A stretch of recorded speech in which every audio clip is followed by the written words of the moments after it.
Bonjour, je suis Mariana et je suis très contente de vous avoir de nouveau avec moi sur ma chaîne YouTube Mode Knit Crochet. Aujourd'hui, je vous propose de m'accompagner dans la réalisation d'un joli accessoire d'hiver.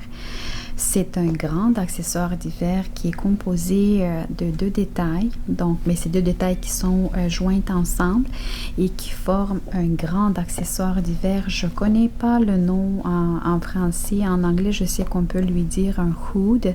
En français, c'est un capuchon avec un cache-cou, donc j'ai pas trouvé de nom pour cet accessoire. La chose la plus importante, c'est que cet accessoire, il est devenu mon favori numéro 1.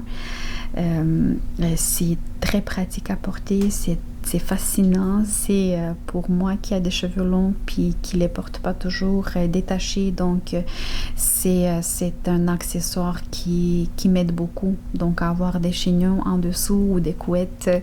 Donc, voilà, c'est un accessoire que je rêvais depuis très longtemps de m'en réaliser un. Cet accessoire, il est fait de deux parties.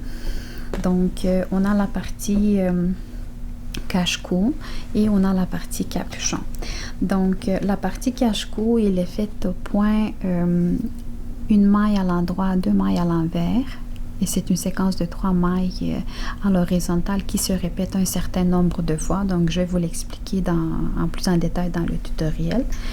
Et c'est la partie qui se tricote la plus facilement dans ce projet, puisque c'est comme un foulard. Donc, on va monter des mailles à l'horizontale et on va continuer de travailler en vertical jusqu'à temps qu'on atteigne la longueur dont nous avons besoin pour cet accessoire.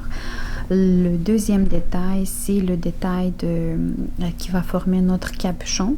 Ici, c'est pas que c'est plus compliqué, mais c'est que on va avoir quelques manipulations à faire, soit par exemple atteindre une certaine hauteur dans notre accessoire, puis ensuite aller en diminuant des mailles d'un côté et de l'autre. Vous allez voir, tout ça, c'est très bien expliqué dans le tutoriel. Donc, et ce détail, il a été fait au point riz 1-1. Donc, il faut que je vous le présente comme ça. Donc, c'est un point riz 1-1, mais qui est effectué sur 4 rangs. Donc, vous voyez, c'est ça qui fait, c'est ça qui donne ce beau relief au point. Donc, ici, c'est comme sur 4 rangs, donc dans le rang impair, nous allons commencer le point. Dans le rang pair, nous allons continuer ce point. Dans le troisième rang, un rang impair, nous allons mélanger les mailles entre elles. Et dans le rang quatrième rang, un rang pair, nous allons continuer le point tel qu'il est sur nos aiguilles. Donc, ne vous inquiétez pas, tout ça, c'est très bien expliqué. Ici, sur ce bord, le capuchon, il est doté d'un tunnel. J'ai fait ici un petit tunnel pour insérer le cordon. Pour le cordon, j'ai fait aussi donc je vous explique comment le réaliser. Ça va se faire selon la technique I-cord et c'est réalisé à la main. Donc tout est fait à la main, fièrement à la main. Je pense que j'ai tout dit. Donc, j'espère que vous avez été intrigués par ce nouveau projet. J'espère que vous allez pouvoir vous inspirer. Vous n'êtes pas du tout tenu de respecter les mêmes points que j'ai choisis. Donc, vous pouvez prendre le point que vous maîtrisez le mieux et ça pour les deux parties. Donc, pas besoin de les alterner ou d'avoir deux points distincts dans les deux parties. Moi, j'ai voulu le faire comme ça, mais vous êtes le chef de votre projet. C'est vous qui décidez.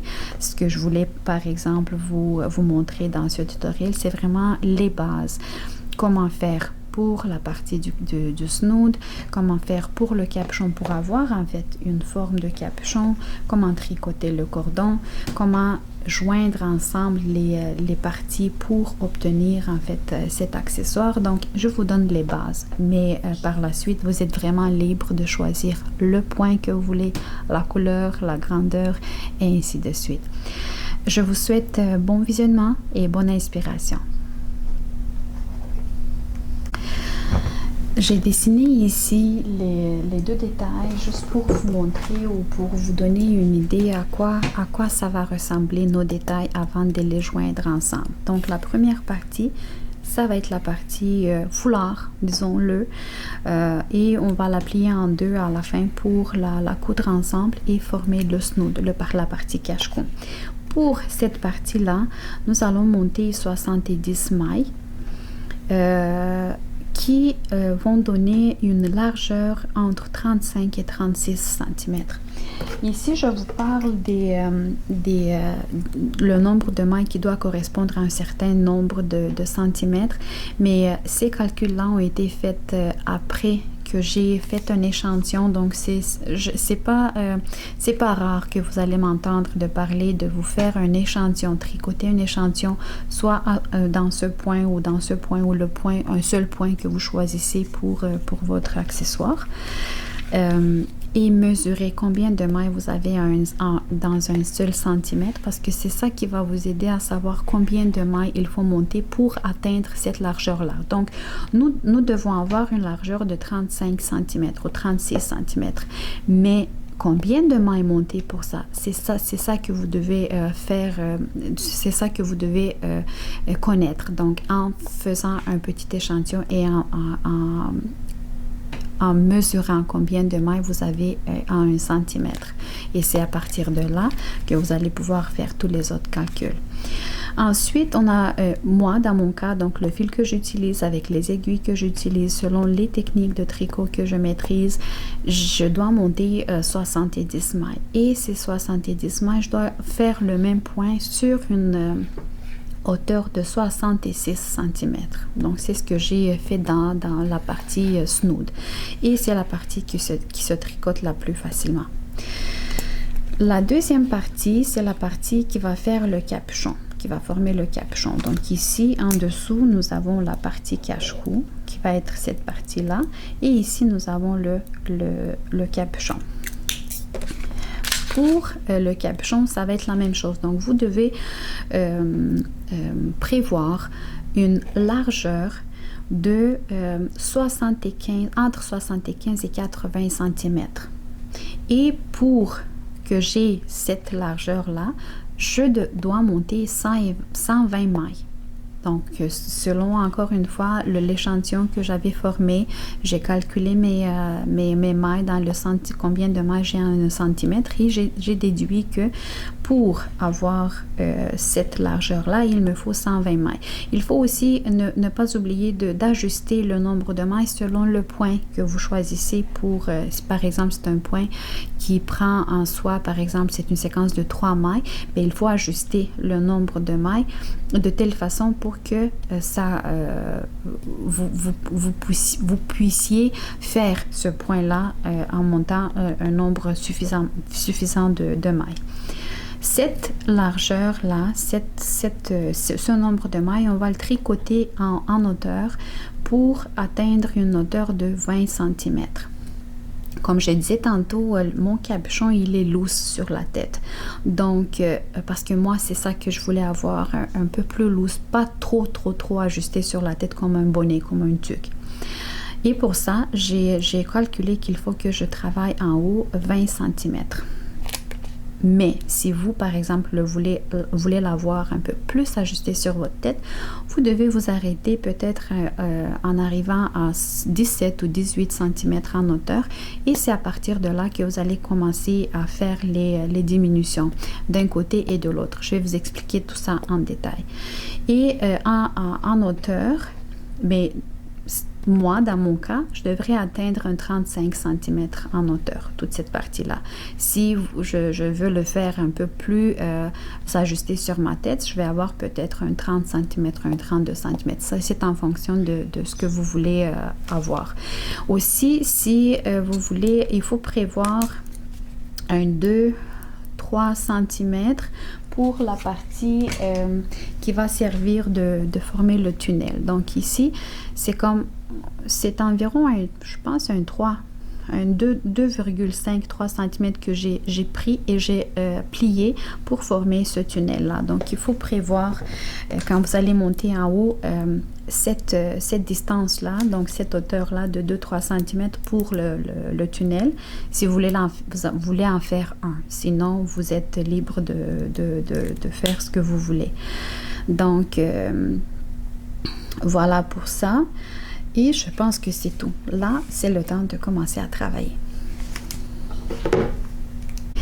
Donc, voici le matériel dont nous aurons besoin pour tricoter ce capuchon. J'ai utilisé la laine, une laine qui provient de la marque Drops Baby Merino. C'est une laine 100% Merino. Elle est ultra douce. C'est vraiment comme dans la description Baby Merino, c'est fait pour les bébés. C'est un fil assez fin. Donc on a dans 50 grammes, nous avons 175 mètres. Mais je vais utiliser le fil en deux, donc je vais tricoter les détails de mon capuchon comme ça, donc le fil en deux. Les aiguilles, ça va être une technique de tricot à plat, donc vous avez besoin des aiguilles droites, mais les aiguilles doivent être quand même assez longues. J'ai pris des aiguilles interchangeables. Les aiguilles que je vais utiliser, c'est le numéro 5,5 mm. C'est des aiguilles circulaires, mais je vais les utiliser comme des aiguilles droites, puisque je vais avoir besoin quand même d'une bonne longueur de mes aiguilles pour pouvoir tricoter surtout la partie du capuchon. Et je pense qu'à part les ciseaux qui vont nous servir de couper le fil, je pense que c'est tout. On n'a pas besoin de marqueur, ça va se tricoter quand même assez vite et assez bien. Donc voilà pour le matériel. Donc, la première partie de cette capuche sera la partie qui va couvrir notre cou. Donc, c'est le snood en fait. Et j'ai décidé de faire cette partie au point, une maille à l'endroit et deux mailles à l'envers. Donc, c'est une séquence à l'horizontale de 3 mailles. Et cette séquence de 3 mailles va être répétée 22 fois pour atteindre la largeur dont j'ai besoin pour cette partie de ma capuche. Donc, 22 fois 3 mailles qui sont impliquées dans cette séquence, ça fait 66 mailles. Je vais aussi monter 2 mailles supplémentaires pour la partie... pour les mailles lisières, je m'excuse, et 2 autres mailles supplémentaires pour la symétrie de notre point. Donc, au total, je dois monter sur mes aiguilles 70 mailles. Et ça, c'est vraiment tenant compte de l'épaisseur de mon fil. Donc, je tricote en 2 fils cette capuche. Donc, tenant compte de l'épaisseur du fil et de l'épaisseur de mes aiguilles. Aussi, un autre point avant de débuter, c'est donc cette séquence, c'est de 3 mailles à l'horizontale, mais c'est une séquence de 2 rangs en vertical. Donc, en haut, on va tricoter cette séquence sur 2 rangs. Dans les rangs impairs, la maille à l'endroit, vous allez le voir, je vais vous montrer, inquiétez-vous pas, la maille à l'endroit ne sera pas travaillée. Et dans les rangs pairs, cette maille sera travaillée. Je vais tout de suite ouvrir une petite parenthèse pour les débutants, parce qu'il y en a beaucoup de débutants qui regardent mes tutoriels et qui me posent souvent la question comment est-ce qu'on peut délimiter les rangs pairs des rangs impairs. Donc, c'est juste après qu'on monte les mailles et qu'on fait un rang de base pour stabiliser nos mailles dans le point. Le premier rang, c'est toujours un rang impair parce que ça correspond au chiffre 1. Le deuxième rang, c'est un rang pair. Ça correspond au chiffre 2. Donc, les rangs impairs, c'est les rangs 1, 3, 5, 7, 9, ainsi de suite. Et les rangs pairs, c'est les 2, 4, 6, 8, 10, ainsi de suite. Donc, c'est juste pour préciser pour les débutants qui sont des fois mêlés dans les notions, dans les informations, l'explication que l'on donne quand on tricote. Donc, comme j'ai dit, j'ai calculé que je dois monter 70 mailles sur mes aiguilles selon la technique dont je maîtrise et vous selon la technique dont vous maîtrisez. On va monter le nombre de mailles que vous avez décidé de faire. Moi, le fil que j'utilise et les aiguilles que j'utilise, j'ai calculé, j'ai décidé que je vais monter 70 mailles. Donc, je vous laisse monter le nombre de mailles dont vous avez besoin pour la largeur de cette partie de la capuche, la partie de snood.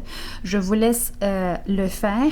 Je le fais de mon côté et on se rencontre au moment où on va débuter notre point. Après avoir monté mes 70 mailles, le premier rang, je ne vais pas le compter comme le premier rang, mais le rang tout de suite après avoir monté les mailles, je vais le considérer un rang de base dans lequel je vais tricoter toutes mes mailles à l'envers. Donc, la première maille, la lisière, je ne la travaille pas.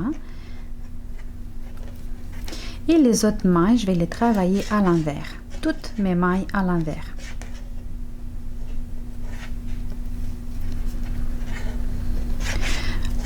Il n'y a rien de plus pour vous expliquer dans ce rang. Je vous laisse terminer jusqu'à la fin. Je vous attire seulement attention au fait que la maille lisière en début de rang, on ne la travaille pas. Et la maille lisière de fin de rang, on va toujours la travailler à l'envers. Mais dans ce rang, comme on travaille toutes nos mailles à l'envers, donc elle sera travaillée aussi à l'envers. Je vous laisse terminer et on se rencontre dans notre premier rang, dans le rang impair. J'arrive à la fin du rang, ce rang de base, dans lequel il me reste encore 2 mailles à travailler, l'avant-dernière et la maille lisière à l'envers. Je tourne mon travail et c'est dans ce rang qui va compter pour notre premier rang ou un rang impair. Nous allons débuter notre point. Pour les débutants, je vous donne une astuce. Vous pouvez vous mettre un marqueur sur ce côté. Donc, ça va être l'endroit de notre partie et de l'autre côté, ça va être l'envers. Donc, moi, je vous suggère pour vous bien orienter dans votre processus de travail, de vous mettre un petit marqueur ici, vous l'accrochez et vous allez savoir que cette partie, l'endroit de votre travail correspond au rang impair. Ou vous pouvez le mettre de l'autre côté pour que vous délimitez votre partie dans laquelle vous faites les rangs pairs. Ça vous appartient, mais pour les débutants, ça peut être très, très utile cette petite astuce. Je débute le premier rang. Donc, ma première maille lisière va être toujours déplacée seulement sur l'aiguille droite. Je ne la travaille pas. Je débute ma séquence avec 2 mailles à l'envers.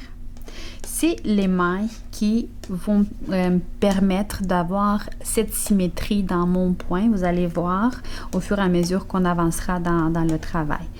Et la maille à l'endroit, je la prends par le côté droit, donc c'est le côté arrière de cette maille. Je la prends par ce côté-là, je la déplace seulement, le fil il reste toujours en arrière. Donc je vous montre encore une fois, le fil il reste en arrière. Je prends avec mon aiguille droite le côté arrière, le côté droit de la maille, je la déplace et je la travaille pas.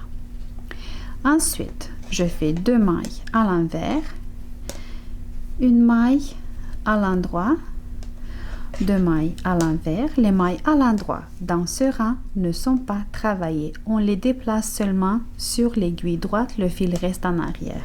Et c'est comme ça qu'on répète cette séquence de 3 mailles jusqu'à la fin du rang. Il n'y a rien de plus à vous expliquer pour cette partie de travail. Donc, vous voyez, ici, on a la maille lisière et les 2 mailles qu'on avait montées supplémentaires pour avoir une symétrie dans notre travail.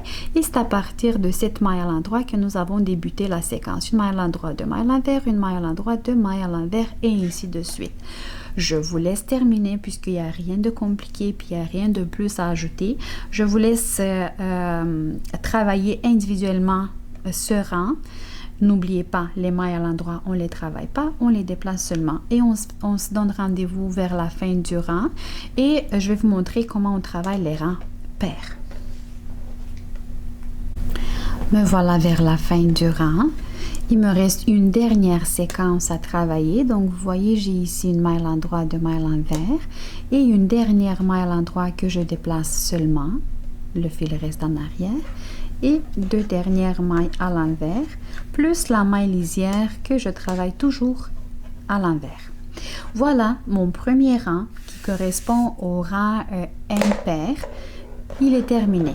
Je tourne mon travail. Et dans cette partie, c'est notre deuxième rang. Ça correspond au rang pair et ça correspond aussi à l'envers de notre partie qu'on travaille. Donc, cette partie qui va correspondre au snood de notre capuche. Donc, qui va couvrir le cou. Ici, c'est l'envers de notre travail. La première maille lisière, la lisière, je la travaille pas, je la déplace seulement sur l'aiguille droite. Ensuite, je vais travailler les mailles telles qu'elles se présentent à moi, à l'exception de la maille. Donc, vous voyez les mailles à l'envers qu'on avait dans le rang précédent. Dans ce rang-là, puisqu'on travaille à plat puis on tourne tout le temps le travail, ça correspond à des mailles à l'endroit. Donc, je vais les travailler à l'endroit. De mailles à l'endroit, je les travaille telles qu'elles se présentent à moi. La maille il y a eu la maille à l'endroit qu'on n'avait pas travaillé, qu'on avait seulement déplacé sur l'aiguille droite dans le rang précédent. Ici, ça correspond à une maille à l'envers et je vais la travailler dans ce rang. Cette maille-là, je la travaille. Vous allez voir au fur et à mesure que le fait de travailler cette maille un rang sur deux, ça fait que cette maille, elle va avoir un relief. On va avoir une ligne des mailles à l'endroit qui seront en relief et qui donnent vraiment la beauté de ce point. Et je continue de maille à l'endroit et la maille que je n'ai pas travaillée, dans ce rang, je la travaille à l'envers. De maille à l'endroit, une maille à l'envers. Donc, dans ce rang, le point change puisqu'on avait tourné le travail. Donc, on n'a plus une maille à l'endroit et 2 mailles à l'envers, mais on a 2 mailles à l'endroit et une maille à l'envers. Donc, vous travaillez les mailles telles qu'elles se présentent à vous. Plus d'autres à ajouter dans ce rang. Je vais travailler comme ça jusqu'à la fin du rang et je vais vous rencontrer au rang numéro 3, c'est dans un rang impair qu'on se donne rendez-vous pour vous montrer comment on le fait. Mais on va répéter, c'est une répétition. Je vais rester avec vous encore 2 rangs, puis ensuite vous allez travailler individuellement parce que c'est vraiment une répétition de séquence. Et me voilà vers la fin de ce deuxième rang, le rang pair. Il me reste une maille à l'envers, 2 mailles à l'endroit et ma maille lisière que je travaille toujours à l'envers. Peu importe le rang, la dernière maille, je la travaille toujours à l'envers. Donc, vous allez voir déjà, c'est encore petit, mais vous allez déjà constater que notre point, il commence à prendre forme. C'est pour ça que je voulais rester avec vous encore pour 2 rangs, pour vous montrer la beauté de ce point. Mais ensuite, vous avez constaté, c'est en répétition et sur l'horizontale et en verticale. Donc, vous allez travailler individuellement. Donc, la première maille, la lisière, je ne la travaille pas, je la déplace sur mon aiguille droite. Je commence par 2 mailles à l'envers et ici, la maille à l'endroit, je fais la même chose que dans le premier rang, le rang impair. Je ne la travaille pas, je la déplace, je la prends par le côté arrière de la maille, je la déplace sur mon aiguille droite, mais le fil, il reste toujours en arrière. 2 mailles à l'envers. La maille à l'endroit, je fais la même chose, je la déplace, les 2 mailles à l'envers. Le fil reste en arrière, la maille à l'endroit, je la déplace, les 2 autres mailles à l'envers.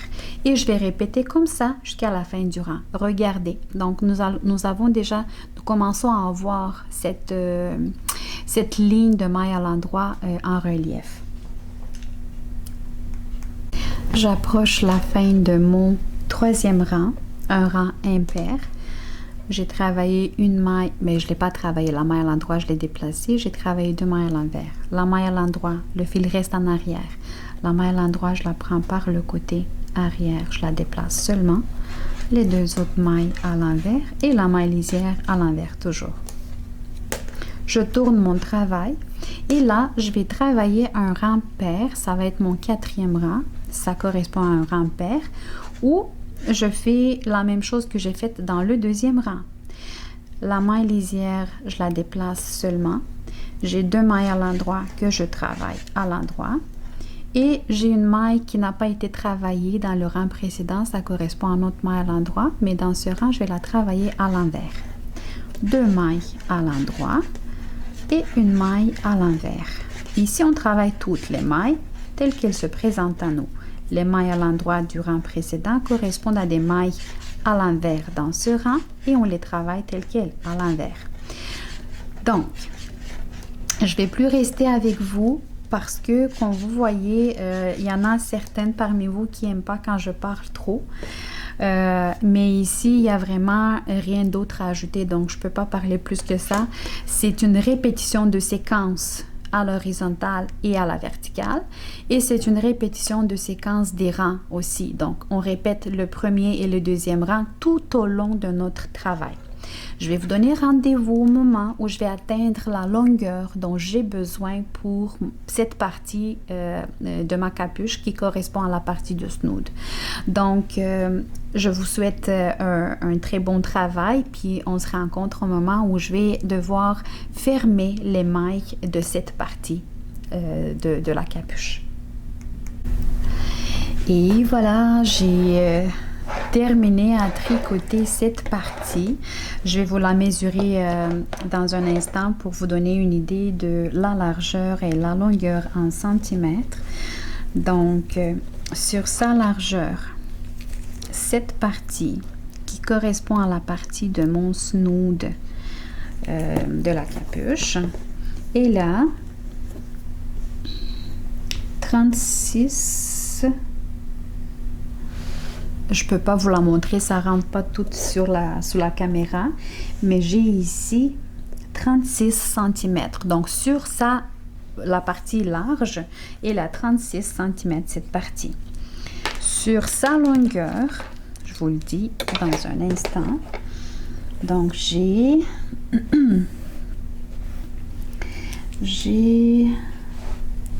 66 cm. Donc, j'ai 36 sur la largeur et 66 sur sa longueur. Vous pouvez, si vous n'avez pas les mêmes grandeurs que moi, donc vous travaillez peut-être avec une laine différente, avec des aiguilles différentes, je veux vous juste faire attention au fait que la laine, surtout la laine Merino, elle est très élastique. Donc, même si vous n'avez pas atteint peut-être il vous manque un centimètre ou 2, c'est pas grave parce que la laine, puis cette partie n'est pas encore lavée. Donc, ça se peut qu'elle change un peu de dimension. Mais la laine Merino, il faut prendre en considération ce fait-là. J'ai fini. J'ai fini par un rang impair, donc j'ai terminé un rang impair et je vais fermer les mailles dans le rang pair. Pourquoi j'ai choisi de le faire dans ce rang-là? C'est parce que ici, dans ce rang, on travaille toutes les mailles et les mailles à l'endroit qu'on avait dans ce rang, les rangs impairs, on a la maille à l'endroit. Ici, c'est une maille à l'envers, puis dans ce rang pair, on les travaille.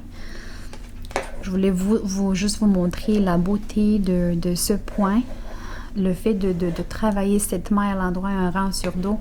Regardez quel beau relief ça nous donne à notre accessoire. Donc, quand je vais fermer les mailles, vous pouvez les fermer à l'aide d'un crochet. Si vous voulez, vous pouvez les fermer à l'aide de la technique dont vous connaissez mieux, donc vous maîtrisez bien. Mais sinon, vous pouvez le faire comme je vais le faire moi aussi. La première maille, je ne vais pas la travailler, c'est la maille lisière. La deuxième maille, c'est une maille à l'endroit. Je vais la travailler à l'endroit et la maille lisière que j'avais ici sur mon aiguille droite, je vais la passer par-dessus elle. Voilà, je ne tire pas du tout, je laisse pas les mailles lousses non plus, je les tire pas non plus, donc je travaille comme d'habitude dans tous mes rangs.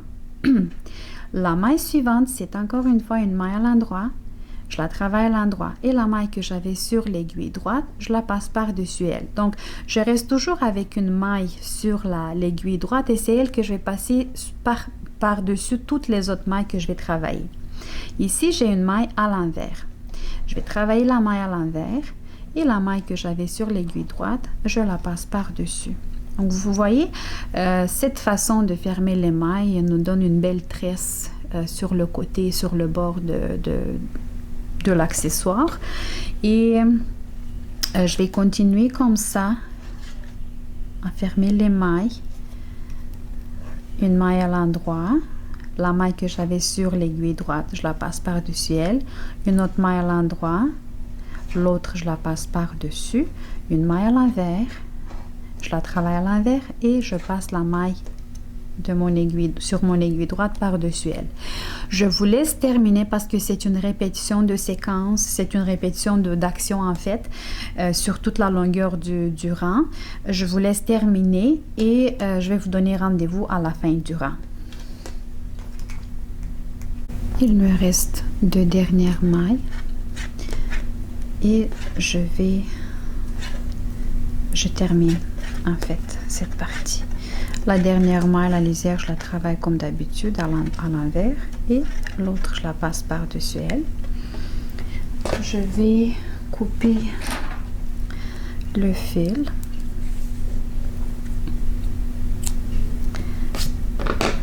Je vais tirer le fil par cette dernière maille comme ça et je vais faire un nœud en fin de rang. Voilà, cette première partie est terminée. Donc si je la mets en deux comme ça, vous pouvez avoir déjà une idée de sa longueur, sa largeur. Je m'excuse, j'ai pas pensé que la caméra va bouger. Donc vous voyez pas encore tout sur la caméra, mais j'ai déjà une très bonne idée de la longueur et la largeur de mon cache-cou qui va être assemblé ensemble avec la partie de la capuche et je suis satisfaite. Donc pour la longueur, la largeur, c'est ce qu'il me faut. J'ai tout ce qu'il faut. Donc maintenant, je vais procéder à vous montrer à la deuxième partie de la capuche qui en fait c'est la capuche de notre accessoire et je vous donne rendez-vous dans pas long. Nous allons débuter maintenant à faire la deuxième partie qui sera la partie de la capuche et nous avons besoin de faire ce détail-là. Donc, nous allons commencer à monter les mailles à l'horizontale et on va travailler en hauteur pour avoir cette partie-là. Pour la longueur de cette partie, on doit se situer pour avoir la bonne taille et avoir aussi une bonne marge à laisser où on va mettre le cordon. Donc, on doit avoir environ entre 75 et 80 cm de longueur. Pour cela, je vais devoir monter 120 mailles dans mon cas. Ensuite, je vais travailler en hauteur 20 cm, le point que je vais vous montrer tantôt, le point que j'ai choisi, en hauteur 20 cm. Et après ça, je vais commencer à diminuer. Donc, je vais séparer le nombre de mailles en deux, donc soit 60 mailles ici et 60 mailles de l'autre côté.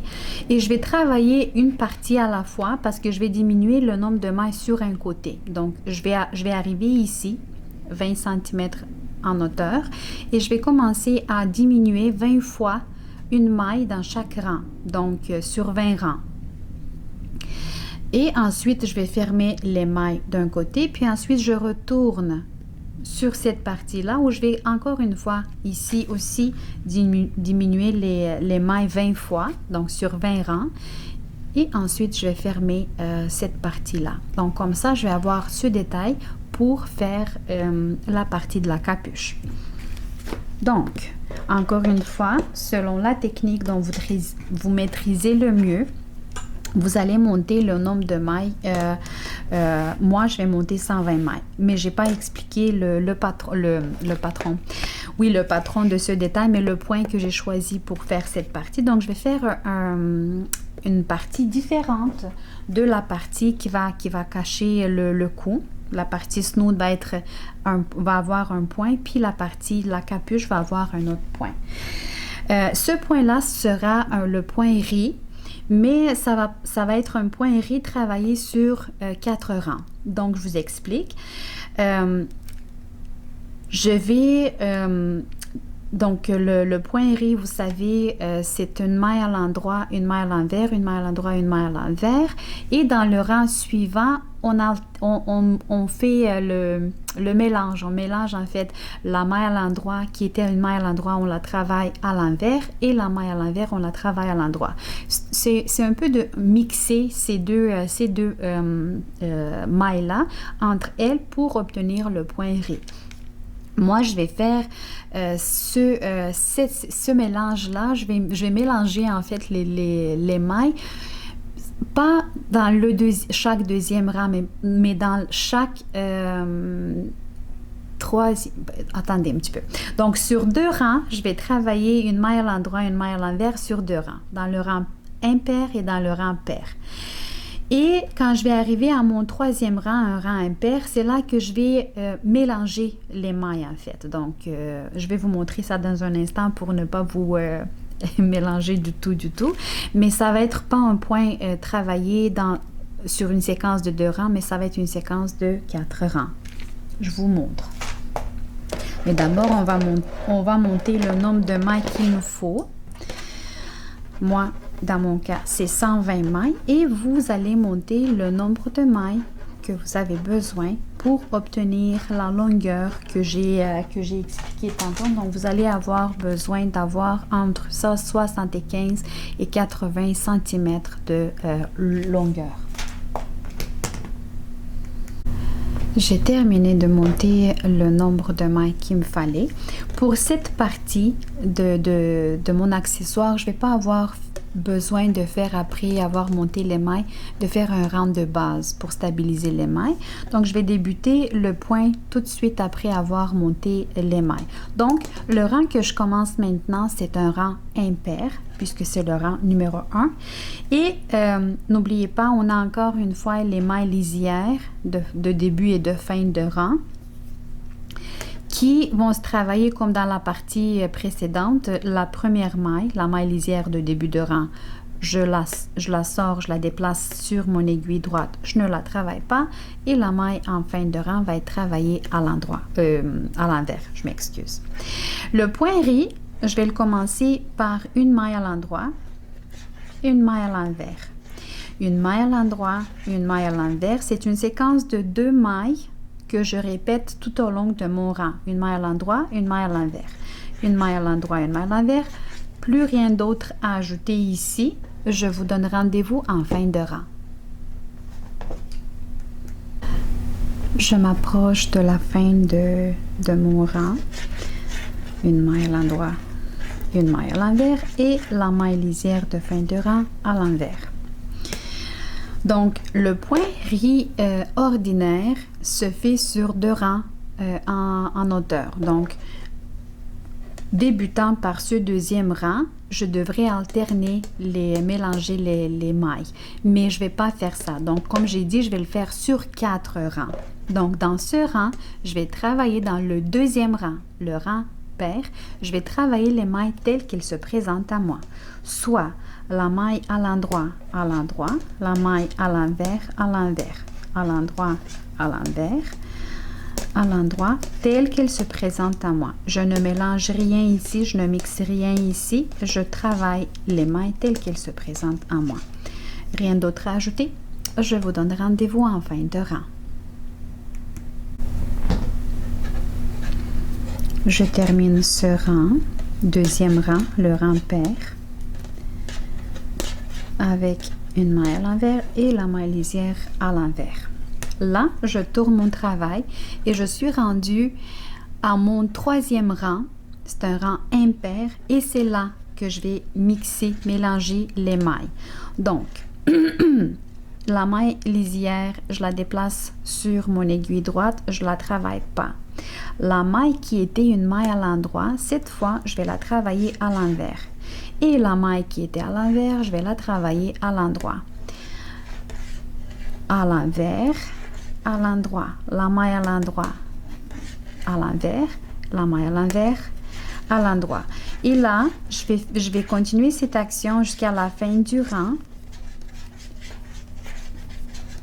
Donc, vous voyez, c'est là que je débute à mélanger les mailles entre elles et je vais continuer comme ça jusqu'à la fin de rang. À la fin de mon troisième rang, je continue encore de mélanger les mailles. Donc, les mailles qui étaient à l'endroit, la maille qui était à l'endroit, je la fais à l'envers, la maille à l'envers à l'endroit, la maille à l'endroit à l'envers et la maille à l'envers à l'endroit et la maille lisière à l'envers.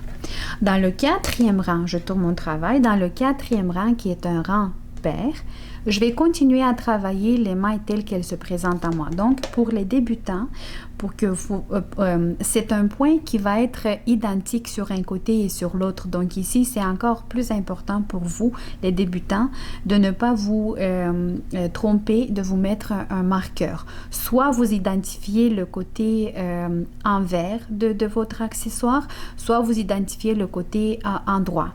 Donc, je voulais dire que dans chaque rang pair, deuxième, quatrième, sixième, huitième, toutes les mailles vont se travailler telles qu'elles se présentent à nous. Peut-être c'est pas un bon indicateur de vous mettre un marqueur dans ce rang-là. Moi, je mettrais, si j'étais débutant, je mettrais un marqueur dans la partie endroit qui correspond au rang impair parce que là, je vais pas oublier que c'est dans ces rangs impairs, dans chaque troisième rang, dans un rang impair, que je vais mélanger les mailles. Je vais rester encore quelques rangs avec vous, inquiétez-vous pas. Donc, dans ce rang, comme c'est un rang pair, j'ai dit qu'on travaille toutes les mailles telles qu'elles se présentent à nous, soit les mailles à l'envers, les mailles à l'endroit, à l'endroit, à l'endroit, à l'envers, à l'endroit, à l'envers, à l'endroit, à l'envers et ainsi de suite jusqu'à la fin du rang. Je vous rencontre en fin de rang. Je suis arrivée à la fin du rang 4, un rang pair, où je travaille les mailles telles qu'elles se présentent à moi, soit les mailles à l'endroit et les mailles à l'envers à l'envers. La maille lisière en fin de rang et les travailler à l'envers également. Donc, nous commençons à voir déjà notre point, ça, on commence à le voir, mais plus on va avancer dans notre point, plus ça va être plus visible. Là, j'ai terminé, vous voyez, on peut les compter aussi ici. Donc, par exemple, si je prends la ligne des mailles à l'endroit, je vois 1, 2 mailles à l'endroit. Si je prends la ligne des mailles à l'envers, je vois 1, 2 mailles à l'envers. Donc, chaque fois qu'on va retourner d'un rang pair, nous allons avoir complété notre séquence. Le quatrième rang, un rang pair, nous allons compléter notre séquence. Ici, on est dans notre cinquième rang, c'est un rang impair. Donc, c'est là que je conseille les débutants de mettre un marqueur parce que c'est toujours là qu'on va mélanger les mailles entre elles. Je débute mon cinquième rang, c'est un rang impair et c'est mon indice, c'est que j'ai déjà 2 mailles à l'envers ici, 1 et 2 mailles à l'envers, donc je ne peux pas travailler encore une fois cette maille à l'envers. C'est là que je vais faire cette maille à l'endroit. Les mailles à l'endroit, j'ai 1, 2 mailles à l'endroit, donc moi, cette maille-là, dans ce rang, cinquième, je vais la faire à l'envers. Encore une fois, la maille à l'envers, à l'endroit, la maille à l'endroit, à l'envers, à l'endroit, à l'envers, à l'endroit, à l'envers, à l'endroit, à l'envers. Ce que je veux vous dire, c'est que dans chaque troisième rang de notre séquence, on a une séquence de 4 rangs en hauteur. Et ça compte en fait 2 rangs impairs et 2 rangs pairs. Dans le rang impair, on travaille une maille à l'endroit, une maille à l'envers. Dans les rangs pairs, on travaille les mailles telles qu'elles se présentent à nous. Dans le troisième rang, qui est un rang impair, on mélange les mailles. Et dans le rang pair, on travaille les mailles telles qu'elles se présentent à nous. Donc, dans chaque troisième rang de la séquence, nous allons mélanger les mailles. Mais comme j'ai dit, vous pouvez vous guider aussi en comptant les mailles ici dans votre point, vous allez les voir. Pour les débutants, ça peut être facile à se mélanger ici, à se perdre ici, mais en suivant mes explications, vous allez voir, il y a peu de chances de vous tromper dans ce point, dans cette séquence. Donc, et ainsi de suite, nous allons continuer 20 cm en hauteur jusqu'à temps qu'on arrive au moment où on doit commencer la diminution des mailles pour faire cette partie de notre capuche. Donc, moi, je vais tricoter en alternant, donc sur 4 rangs, 2 rangs pairs et 2 rangs impairs, cette séquence. Je n'oublie pas que dans chaque troisième rang, je dois alterner les mailles, donc mélanger la maille à l'endroit, je la travaille à l'envers et la maille à l'envers à l'endroit. Je n'oublie pas ça. J'attire attention surtout aux débutants. Et on se donne rendez-vous, comme j'ai dit, quand je vais avoir déjà 20 cm en hauteur travaillée. Je m'approche de mon marqueur qui m'indique que je suis arrivée à la moitié de ma partie. Donc, il me reste les 2 avant-dernières mailles que peu importe que je suis dans un rang pair, impair, peu importe le point la maille à laquelle je suis rendue, ces 2 mailles-là, quand je vais les diminuer puis les travailler ensemble, je vais toujours le faire à l'envers, comme une maille lisière en fin de rang en fait. Donc à l'envers. Je tourne mon travail. Donc ces mailles-là, je les laisse ici, je ne touche pas à ça. Je tourne mon travail. Et avec les mêmes aiguilles, je vais continuer mon travail. Ici, c'est en début de rang, je ne travaille pas la maille lisière. Et puisque je suis dans un rang pair, je continue à travailler les mailles telles qu'elles se présentent à moi. Et ce, jusqu'à la fin de mon rang. Et quand je vais finir le rang, la maille lisière, je la travaille à l'envers. Je débute l'autre rang qui est un rang impair. Je le débute et en fin de rang, je vais faire une autre diminution. Donc, je vais vous rencontrer en fin de rang. Donc, j'ai expliqué qu'est-ce que vous devez faire et on se donne rendez-vous quand je vais faire la deuxième diminution.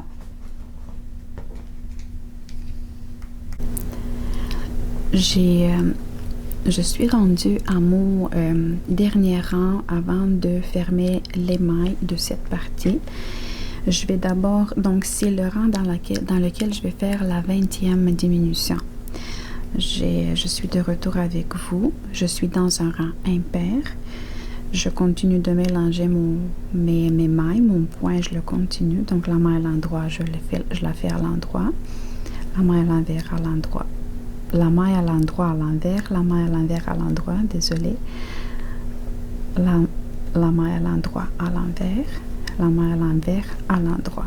Et les 2 dernières mailles, je les travaille ensemble à l'envers.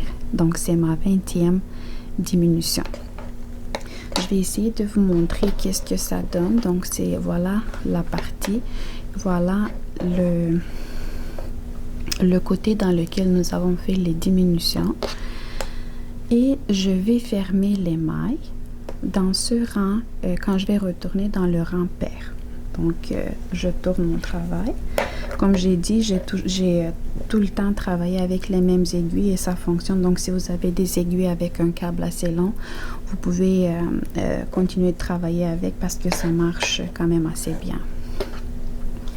Pour la diminution des mailles, vous êtes libre de choisir la méthode que vous préférez. Je vais faire comme je fais le plus souvent. La maille lisière, je ne la travaille pas, je la déplace sur mon aiguille droite. En fait, je vais continuer dans ce rang pair. Je vais continuer à travailler les mailles telles qu'elles sont, sauf que je vais fermer les mailles. J'ai une maille sur l'aiguille droite. La maille à l'envers, je la travaille à l'envers. Celle qui était sur mon aiguille droite, je la prends, je la passe par-dessus celle que j'ai travaillée à l'envers. La maille à l'endroit, je la travaille à l'endroit. Celle qui était sur mon aiguille droite, je la passe par-dessus elle. J'ai toujours une seule maille et c'est elle que je vais passer par-dessus celle que je travaille sur l'aiguille gauche. C'est une maille à l'envers et je la passe par-dessus. À l'endroit. Et je continue comme ça jusqu'en fin de rang. Je vais fermer mes mailles. Donc, quand je vais terminer les mailles, je vais retourner à mes autres 60 mailles. Je vais vous expliquer maintenant parce que je vais pas retourner, je vais pas être de retour avec vous pour cette partie-là. Elle se travaille de la même façon que la partie qu'on vient de terminer. Mais ici, on va devoir, quand on va terminer le rang, on va devoir couper le fil et ici, on va devoir l'ajouter. Donc, c'est pas grave. Sauf que n'oubliez pas que nous avons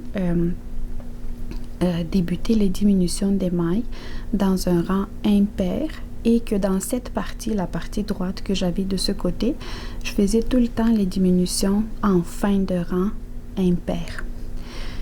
Ici, je vais commencer mon travail aussi dans un rang impair, donc c'est ici que je vais amener le fil et je vais débuter le rang impair avec une diminution. Donc de ce côté, les 60 mailles que j'ai sur la partie gauche, je vais toujours diminuer les mailles en début de rang impair.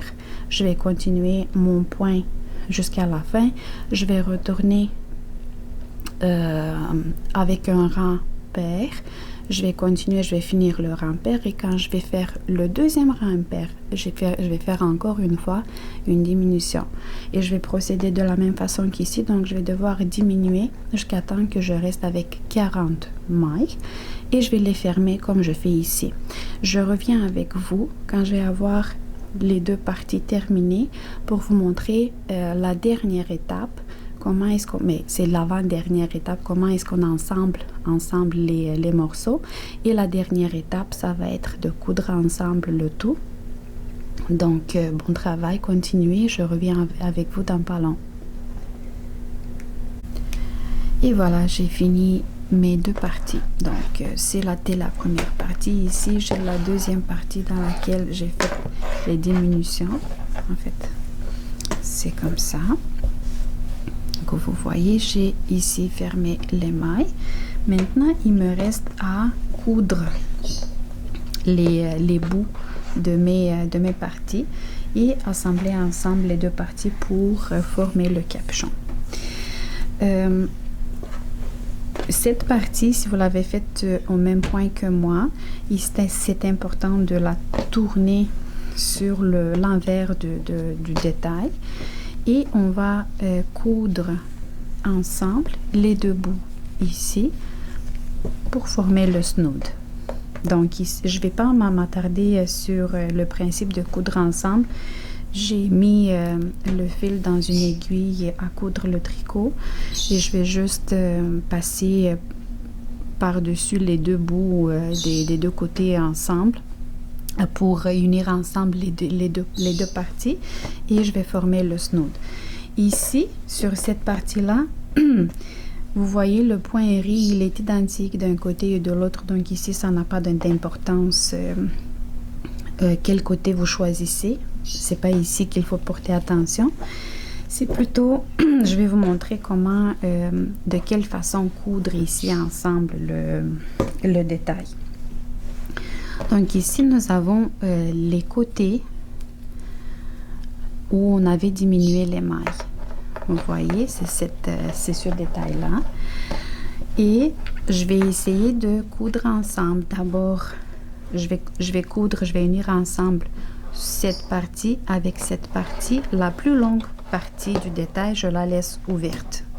Donc, je la coupe pas ensemble. Et cette partie qui est en bas, je vais la unir ensemble avec le snood. Donc, vous voyez ici, nous avons notre détail avec les deux côtés. On avait diminué les mailles. Puis, quand on le met ensemble, si on le met ensemble, quand on le plie, on obtient, voilà, cette partie-là. Donc, ici, on a les côtés sur lesquels on avait diminué les mailles. Et quand on le plie ensemble, ici, on a... ça va être l'arrière de notre capuchon, si je peux vous guider comme ça. Ici, ça va être l'avant. C'est là où on va mettre un cordon. Mais ici, c'est la partie arrière de notre capuchon. Donc, moi, je vais coudre ensemble cette partie. Ensuite, je vais passer à cette partie et je vais m'arrêter ici. Si vous voulez, je peux vous montrer comment je vais coudre ensemble. Ici, c'est vraiment d'après vous. Je vais juste mettre un côté par-dessus l'autre. Et quand je vais commencer à coudre, je vais essayer de prendre chacune des mailles à l'aide de mon aiguille. Ici, je vais laisser un bout, je vais faire un nœud à la fin. Et je vais passer l'aiguille donc comme ça dans chacune des mailles. Je ne sais pas si vous voyez, je pense que oui. Donc ici j'ai une maille d'un côté, une autre maille de l'autre côté. Donc je passe l'aiguille par les deux mailles et je tire le fil. Et ça va être comme ça jusqu'à la fin. Donc ça c'est l'arrière de notre capuchon. Et ça va être... En fait, ça va être le sommet de notre capuchon. Donc, je vais continuer à coudre jusqu'ici. Je vais m'arrêter ici. Et vous n'oubliez pas de coudre ensemble aussi cette partie-là. Donc, si vous avez fait, comme j'ai dit, si vous avez fait le même point que moi, n'oubliez pas de choisir le bon côté du détail. Et on va le coudre ici pour former le snood. Je reviens avec vous quand je vais avoir déjà mes parties terminé et je vais vous montrer comment on les joint ensemble.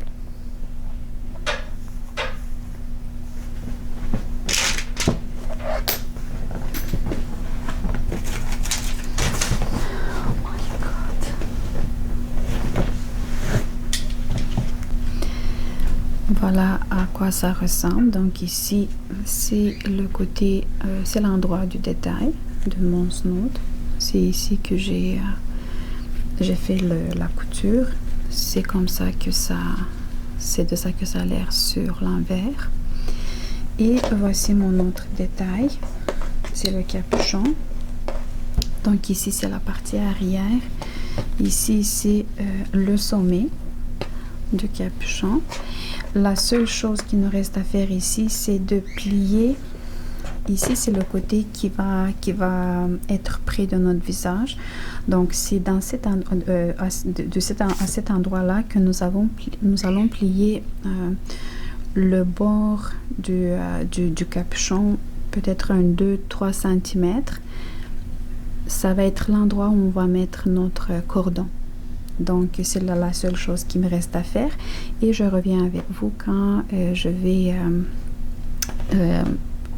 les assembler, les deux détails. Donc ici, nous allons plier comme ça le bord et je vais faire une couture tout au long du capuchon. Donc cette partie, le capuchon est terminé aussi. Donc vous voyez, j'ai fait la couture et j'ai laissé un petit tunnel ici par lequel le cordon va passer, que ça a été fait. Le capuchon, je le laisse sur le côté endroit. Le snood, je le laisse sur le côté envers. Je vais prendre la partie du capuchon, cette partie-là, pas le sommet, mais l'autre partie. Je vais le mettre dedans, dans le snood. Et je vais veiller à ce que le point de couture du capuchon corresponde au point de couture de notre snood, comme ça. Aussi, je vais donc c'est ici que je vais commencer à coudre. Et aussi